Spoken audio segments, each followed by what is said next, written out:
Hello, welcome to juice pepper candy. എല്ലാവരും സുഖമായി സന്തോഷത്തോടെ ഇരിക്കുന്നെന്ന് വിചാരിക്കുന്നു. എന്നെ സ്ഥിരമായിട്ട് എൻ്റെ വീഡിയോ പ്രതീക്ഷിക്കുന്ന എൻ്റെ 2-3 ഫ്രണ്ട്സ് ചോദിച്ചിരുന്നു എന്ത് പറ്റി വീഡിയോ ഒന്നും കാണുന്നില്ലല്ലോ എന്ന്. റീസൺ എന്താണെന്ന് വെച്ചാൽ മക്കളുടെയൊക്കെ എക്സാം ആയിരുന്നു, അപ്പോൾ അതിൻ്റെ തിരക്കിലായിരുന്നേ. എന്നെപ്പോലെ കോഫി ഇഷ്ടപ്പെടുന്ന എല്ലാവർക്കും ഒത്തിരി ഇഷ്ടപ്പെടുന്ന ഒരു ബണ്ണാണ് ഇന്നത്തെ താരം. പാപ്പറോട്ടി ഇൻസ്പയർഡ് കോഫി ബൺസ്. പാപ്പറോട്ടി എന്ന് പറഞ്ഞാൽ ഒരു റെസ്റ്റോറൻറ്റ് ശൃംഖലയാണ്. അവരുടെ ഒരുപാട് ബ്രാഞ്ചസ് UAE ഉണ്ട്. പക്ഷേ ഇതിപ്പോൾ നമ്മൾ വീട്ടിൽ തന്നെ അതെങ്ങനെ ഉണ്ടാക്കാം നമുക്ക് നോക്കാം. അതിനായിട്ട് ഞാൻ ഒരു 1/4 കപ്പ് ഇളം ചൂടുള്ള പാൽ എടുത്തിട്ടുണ്ട്. അതിനകത്തേക്ക് 1 ടീസ്പൂൺ ഈസ്റ്റ് ആഡ് ചെയ്തിട്ടുണ്ട് കേട്ടോ. പിന്നെ 3 ടേബിൾ സ്പൂൺ ഷുഗറും ആഡ് ചെയ്തിട്ടുണ്ട്. അതിൻ്റെ കൂടെ ഒരു മുട്ടയുടെ പകുതി ഒന്ന് ബീറ്റ് ചെയ്തിട്ട് ആഡ് ചെയ്യുന്നുണ്ട്. ബാക്കി പകുതി ഫ്രിഡ്ജിലേക്ക് മാറ്റി വയ്ക്കുക കേട്ടോ, നമുക്ക് ആവശ്യം വരും. ഇനി ഇതിനകത്തേക്ക് ഇതൊന്ന് മിക്സ് ചെയ്ത് കൊടുക്കാം. ഇനി ഇതിനകത്തേക്ക് നമ്മൾ ആഡ് ചെയ്യാൻ പോകുന്നത് 1 ടേബിൾ സ്പൂൺ മിൽക്ക് പൗഡറാണ്. ഇത് ആഡ് ചെയ്താലുള്ള ഗുണം ഈസ്റ്റിൻ്റെ മണം വരില്ല നമ്മൾ ബൺ ബേക്ക് ചെയ്യുമ്പോൾ. മിൽക്ക് പൗഡർ ഓപ്ഷണലാണ്, വേണമെങ്കിൽ ചേർത്താൽ മതി. ഇതിനകത്തേക്ക് ഞാൻ 1.5 കപ്പ് മൈദ ആഡ് ചെയ്യുന്നുണ്ട്. അത് കൂടാതെ അല്പം ഉപ്പും കൂടെ ആഡ് ചെയ്യുന്നുണ്ട് കേട്ടോ. മൈദയുടെ ബ്രാൻഡ് അനുസരിച്ച് അല്പം സ്വല്പം വ്യത്യാസം വരാം. കാര്യം കുറേ സ്റ്റിക്കി ആവുന്നെങ്കിൽ നമുക്ക് കുറച്ച് 2-3 ടേബിൾ സ്പൂൺ കണക്കിന് മൈദ ആഡ് ചെയ്ത് കൊടുക്കാവേ. ഇനി ഇത് നന്നായിട്ടൊന്ന് നീഡ് ചെയ്തെടുക്കണം.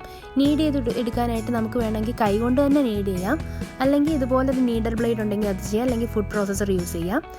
ഇതിലേക്ക് ഞാൻ 2 ടേബിൾ സ്പൂൺ സോഫ്റ്റൻ ബട്ടറും കൂടെ ആഡ് ചെയ്യുന്നുണ്ട്. ഇനി ഏതെല്ലാം രീതിയിൽ നിങ്ങൾക്ക് ഇതിന് നന്നായി കുഴച്ചെടുക്കാവോ ആ രീതിയിലൊക്കെ ചെയ്തോ കേട്ടോ. ആരുടെയെങ്കിലൊക്കെ ദേഷ്യം ഉണ്ടെങ്കിൽ അതെല്ലാം ഈ മാവിനോട് കാണിച്ചോ. നമ്മൾ മിൽക്ക് ബ്രെഡ് ചെയ്ത പോലെ ഈ മാവ് എത്രത്തോളം നന്നായി കുഴയ്ക്കുന്നോ അതാണ് നമ്മുടെ ബണ്ണിൻ്റെ സോഫ്റ്റ്നെസ് നിശ്ചയിക്കുന്നത്. ഇത് നോക്കി, ഇങ്ങനെ നമ്മൾ വലിച്ചു നോക്കുമ്പോൾ അത് മാവ് മുറിഞ്ഞു പോകരുത്. അതാണ് നമ്മളെ മാവ് കറക്റ്റായി നീഡ് ചെയ്തു എന്നുള്ളൊരു പാകം മനസ്സിലാക്കുന്നത്. ഇനി നമുക്ക് എപ്പോഴും ചെയ്യാറുള്ളത് പോലെ ഇത് കവർ ചെയ്ത് വയ്ക്കണം. അതിനായിട്ട് ഞാനൊരു ക്ലിംഗ് റാപ്പ് ഇട്ടാണ് കവർ ചെയ്തേക്കുന്നത്.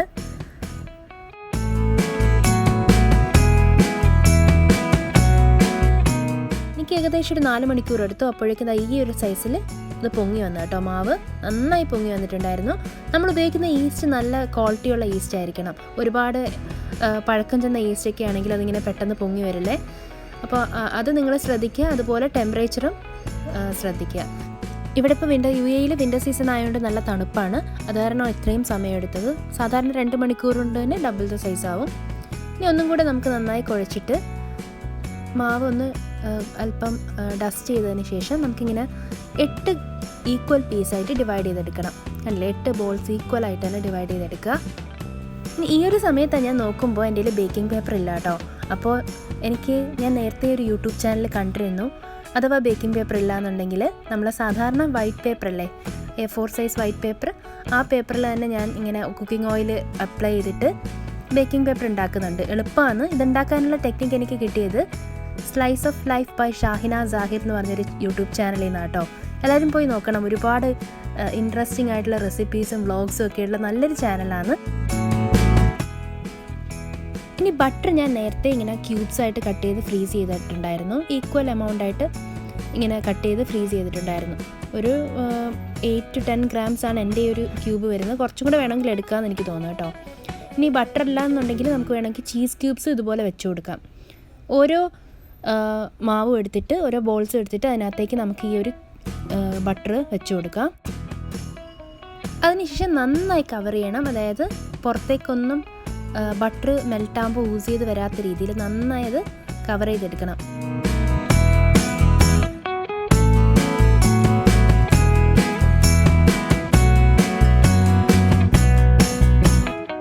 ഇതുപോലെ നന്നായി കവർ ചെയ്തെടുക്കുക. അതിൻ്റെ താഴത്തെ ഭാഗം നന്നായി സീൽ ചെയ്ത് കൊടുക്കുക. അപ്പോൾ പുറത്തേക്ക് വരില്ല കേട്ടോ. അപ്പോൾ നമ്മൾ കവർ ചെയ്യുന്ന ഭാഗം താഴേക്കാണ് വെച്ചേക്കുന്നത്. ഇനി ഇതൊന്ന് നമുക്ക് ഷേപ്പ് ചെയ്ത് കൊടുക്കാം. അല്പം മാവ് ഡസ്റ്റ് ചെയ്തിട്ട് ഒന്ന് ഷേപ്പ് ചെയ്തൊരു ബണ്ണിൻ്റെ രൂപത്തിലാക്കി കൊടുക്കാം. അപ്പോൾ ഇതൊരു 15 മിനിറ്റ് നമുക്ക് ബേക്കിംഗ് ട്രേയിലേക്ക് തന്നെ ഒന്ന് റെസ്റ്റ് ചെയ്യാൻ വെക്കാം. ഒന്ന് കവർ ചെയ്ത് കൊടുക്കുക. എന്നിട്ട് ഒരു 15 മിനിറ്റ് മാറ്റി വയ്ക്കാം. ഒരു അല്പം സ്പേസ് ഇട്ടിട്ട് തന്നെ വെക്കണേ. ഒരു 8 ബണ്ണ് ഉണ്ടാക്കാനുള്ള അളവാട്ടോ എനിക്ക് കിട്ടിയേക്കുന്നത്. അപ്പോൾ ഇനി നമുക്കിതിന് മുകളിലൊരു കോഫി ക്രസ്റ്റ് ഉണ്ടാക്കണം. അതിനായിട്ടൊരു ലെയർ, ഒരു കോഫി ക്രീം ലെയർ ഉണ്ടാക്കാനായിട്ട് ഞാൻ ബട്ടർ എടുത്തിട്ടുണ്ട് 3 ടേബിൾ സ്പൂൺ. അതേ അളവിൽ തന്നെ ഐസിങ് ഷുഗർ എടുത്തിട്ടുണ്ട്. ഇത് രണ്ടും കൂടെ നന്നായി ഒന്ന് ബീറ്റ് ചെയ്തെടുക്കുക. ഇതിനകത്തേക്ക് നമുക്ക് വാനില എസൻസ് 1 ടീസ്പൂൺ ഞാൻ ഒഴിച്ചു കൊടുക്കുന്നുണ്ട്. അതുകൂടാതെ നമ്മൾ നേരത്തെ മാറ്റി വെച്ചിരുന്ന മുട്ടയുടെ പകുതിയില്ലേ, അതും കൂടി ഇതിനകത്തേക്ക് ചേർത്ത് കൊടുക്കാം.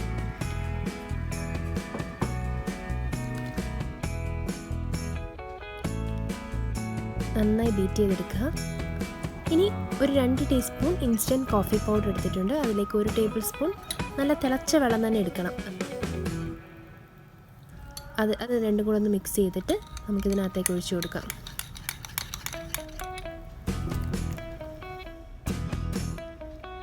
നന്നായി ബീറ്റ് ചെയ്തെടുക്കുക.